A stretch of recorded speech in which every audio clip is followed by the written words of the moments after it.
Assalamualaikum warahmatullahi wabarakatuh. Hai, apa kabar semuanya? Semoga sehat selalu ya. Kalian tetap semangat untuk belajar kan? Jangan lupa sebelum kita mulai pembelajaran hari ini, kita berdoa dulu. Dan jangan lupa untuk like, subscribe bagi yang belum. Hari ini kita akan belajar mengenai siklus menstruasi, fertilisasi, dan kehamilan. Tahukah kalian apa itu menstruasi? Menstruasi merupakan suatu keadaan keluarnya darah, lendir, dan sel-sel epitel yang menyusun dinding rahim.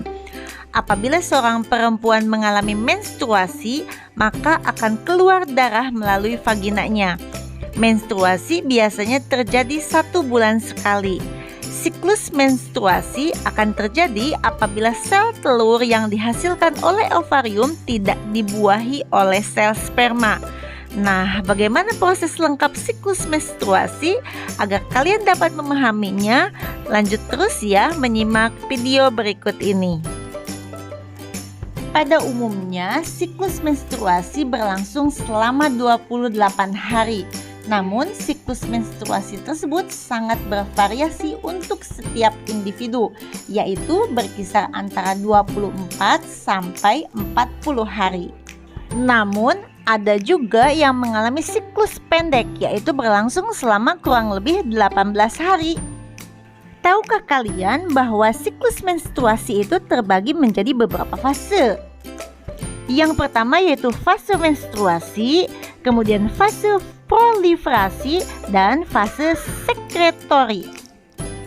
Untuk fase menstruasi, pada fase ini hormon FSH memicu berkembangnya folikel dalam ovarium. Hormon FSH ini hormon yang dihasilkan oleh kelenjar pituitari atau hipofisis. Kelenjar tersebut terletak di otak bagian depan. Pada fase ini, dinding rahim luruh dan seorang perempuan mengalami menstruasi. Fase menstruasi ini terjadi biasanya pada hari ke-1 hingga hari ke-5 dari siklus menstruasi. Yang kedua yaitu fase proliferasi dan ovulasi, terjadi pada hari ke-6 hingga hari ke-14. Fase ini merupakan tahap penyembuhan pembuluh-pembuluh darah yang pecah pada saat terjadinya menstruasi. FSH mulai diproduksi untuk memacu pematangan ovum di ovarium. Pada saat yang sama, estrogen juga dihasilkan untuk memacu penebalan dinding rahim. Adanya peningkatan kadar estrogen mengakibatkan terhambatnya pembentukan FSH, sehingga hipofisis melepaskan luteinizing hormone atau LH. LH ini merangsang terjadinya ovulasi. Ovulasi biasanya terjadi pada hari ke-14 dihitung sejak hari pertama menstruasi. Pada saat ovulasi, oosit sekunder terlepas dari folikel. Selanjutnya yaitu fase sekresi, terjadi pada hari ke-15 hingga hari ke-28 setelah menstruasi. Pada fase ini, hormon progesteron memacu terjadinya penebalan dinding rahim. Apabila terjadi pembuahan, produksi progesteron dilanjutkan. Selain itu, estrogen juga diproduksi. Hormon-hormon ini berperan dalam proses implantasi embrio. Produksi progesteron dan estrogen akan dihentikan jika tidak terjadi pembuahan.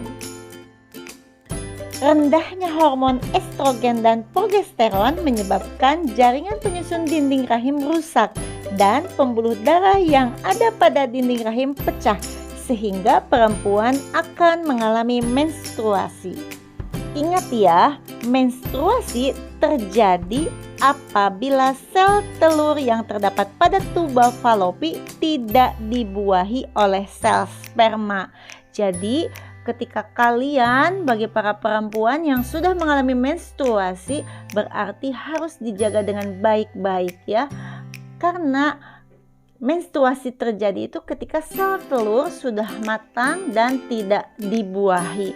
Ketika dibuahi, maka akan terjadi fertilisasi dan kehamilan.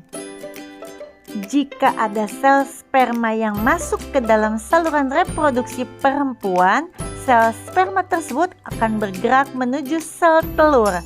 Apabila telah bertemu dengan sel telur, bagian kepala sperma akan masuk ke dalam sel telur dan meninggalkan bagian ekornya di luar sel telur. Proses inilah yang mengawali terjadinya fertilisasi. Jadi, fertilisasi merupakan proses peleburan inti sel sperma dengan inti sel telur sehingga membentuk zigot. Proses fertilisasi ini terjadi di dalam tuba falopi. Zigot yang terbentuk setelah terjadinya fertilisasi akan melakukan pembelahan. Selanjutnya berkembang menjadi embrio yang akan menuju ke rahim. Kemudian tertanam atau implantasi ke dalam endometrium. Pada kondisi ini seorang perempuan mengalami kehamilan. Bagaimana embrio berkembang dalam kandungan sehingga menjadi bayi yang siap lahir selama 9 bulan 10 hari atau sekitar 37 minggu. Perkembangan embrio ini dalam kandungan dibagi menjadi beberapa periode, yaitu ke dalam 3 periode atau trimester, yaitu sekitar 3 bulan pada setiap periodenya. Demikianlah penjelasan mengenai menstruasi, fertilisasi, dan kehamilan. Untuk tugas, silahkan kalian identifikasi bagaimana fase-fase perkembangan janin pada trimester pertama, trimester kedua, dan trimester ketiga. Selamat mengerjakan tugas, tetap semangat ya, dan terima kasih atas kehadiran kalian di kelas ini. Assalamualaikum warahmatullahi wabarakatuh.